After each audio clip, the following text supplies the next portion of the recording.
Hello friends, welcome to Ithu Namba Samayalarai. நம்ம சமையலறையில் இன்னைக்கு kadai chicken fry எப்படி செய்யறதுன்னு பார்க்க போறோம். இது செய்யிறது ரொம்ப ஈஸி தான். அதுக்கு முன்னாடி நம்மளோட சேனலை சப்ஸ்கிரைப் பண்ணிருங்க, கூட இருக்கிற பெல் ஐகானை பிரஸ் பண்ணிருங்க. Chicken 1/2 kg எடுத்துர்க்கேன். இதுக்கு 1/2 டீஸ்பூன் மஞ்சள் தூள், 1 டேபிள்ஸ்பூன் மிளகாய் தூள், 1 teaspoon biryani masala, 1 tablespoon lemon juice, 2 tablespoon corn flour மாவு, 1 டேபிள்ஸ்பூன் சிக்கன் ஃப்ரை மசாலா, ஒரு மீடியம் சைஸ் ஆனியனை இந்த மாதிரி ரொம்ப நைஸாக கட் பண்ணி எடுத்துக்கணும், ஒரு மீடியம் சைஸ் தக்காளி, ஒரு மிளகாய், மல்லிக்கீரை ஒரு கைப்பிடி அளவு, சோயா சாஸ் 1 டேபிள்ஸ்பூன். இதோட ஜிஞ்சர் கார்லிக் பேஸ்ட்டும் ஆட் பண்ணிக்கோங்க. நான் இதில் ஆட் பண்ணுறதுக்கு விட்டுட்டேன். இப்போது ஒரு பவுலில் எல்லா ஸ்பைசஸும் ஒன்றாவே ஆட் பண்ணிக்கலாம். Chicken fry masala, lemon juice, red chilli powder, turmeric powder, biryani masala, cornflour மாவு, இப்போ எல்லாத்தையும் ஆட் பண்ணிவிட்டு இதோட ஜிஞ்சர் கார்லிக் பேஸ்ட்டும் 1 டேபிள்ஸ்பூன் சேர்த்துக்கிறேன். சால்ட்டு தேவைக்கேற்ப. இப்போது இதை லைட்டாக மிக்ஸ் பண்ணி விட்டுட்டு சிக்கனையும் இதோட சேர்த்து நல்லா இந்த மசாலாவில் இது கோட் ஆகணும். இது நல்லா மிக்ஸ் பண்ணதுக்கு அப்புறமா 1 மணி நேரத்துலேருந்து 2 மணி நேரம் வரைக்கும் இது நல்லா ஊறணும். இது மிக்ஸ் பண்ணிவிட்டு நம்ம க்ளோஸ் பண்ணி ஃப்ரிட்ஜில் 1 மணி நேரம் வச்சு எடுத்துக்கலாம். ஃப்ரீசரில் வைக்கக்கூடாது. சிக்கன் 1 மணி நேரம் நல்லா ஊறினதுக்கு அப்புறமா ஆயிலில் சிக்கனை ஃப்ரை பண்ணி எடுத்துக்கிறேன். நான் இந்த சிக்கனை ஃப்ரை பண்ணுறதுக்கு அயன் கடாய் தான் யூஸ் பண்ணியிருக்கேன். இது எதுக்காக சொல்கிறேன்னா, நம்ம இந்த சிக்கன் ஃப்ரை பண்ணும்போது இந்த சிக்கனில் இருக்கிற மசாலாலாம் இந்த கடாயில் லைட்டாக அடியில் உட்காந்துரும். நம்ம கடைசியாக இந்த வெங்காய தக்காளிலாம் போட்டு இதே கடாயில் தான் நம்ம வதக்கணும். அதுக்காக தான் நான் அந்த அயன் கடாய் யூஸ் பண்ணியிருக்கேன்.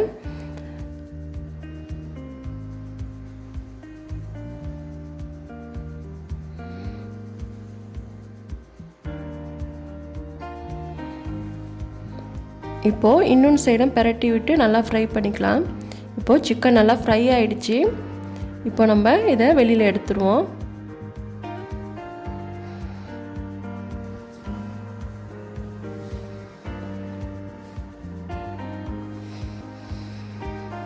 இப்போது இந்த ஆயிலை கொஞ்சம் கம்மி பண்ணிக்கலாம். அதே பேனில் ஆயிலை மட்டும் கம்மி பண்ணியிருக்கேன். 1 டேபிள் ஸ்பூன் ஆயில் இருந்தால் போதும். இதில் கட் பண்ணி வச்சுருக்க வெங்காயத்தை சேர்த்து நல்லா வதக்கி விடணும். இந்த வெங்காயம் வதங்கவே இதில் சுற்றி இருக்கிற மசாலாலாம் இந்த வெங்காயத்தோட சேர்ந்து வந்துடும். இப்போ பாருங்கள், வெங்காயம் வதங்க இந்த சுற்றி இருக்கிற மசாலாலாம் இதோட சேர்ந்து வந்துடுச்சு. இந்த நேரத்தில் நம்ம தக்காளி ஆட் பண்ணி நல்லா மிக்ஸ் பண்ணி விடணும். தக்காளி நல்லா குக் ஆகணும். இந்த அளவுக்கு வெங்காய தக்காளி நல்லா குக் ஆகுனதுக்கு அப்புறமா இதில் பச்சை மிளகாவை ஆட் பண்ணிக்கிறேன். இப்போது இதில் 1 டேபிள் ஸ்பூன் சோயா சாஸையும் ஆட் பண்ணிக்கலாம். நல்லா மிக்ஸ் பண்ணி விட்டுட்டு ஃப்ரை பண்ணி வச்சுருக்க சிக்கனையும் இதில் ஆட் பண்ணிக்கிறேன். சிக்கன் ஆட் பண்ணிவிட்டு ஒரு 2 மினிட்ஸ் போல் இதை நல்லா மிக்ஸ் பண்ணி விடணும்.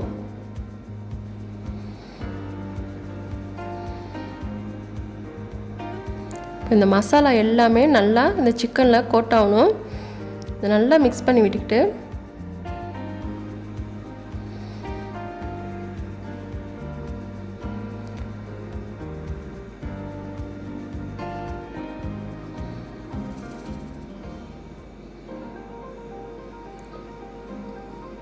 ஃபைனலாக கொஞ்சமாக மல்லிக்கீரையை இதில் ஆட் பண்ணிக்கிறேன்.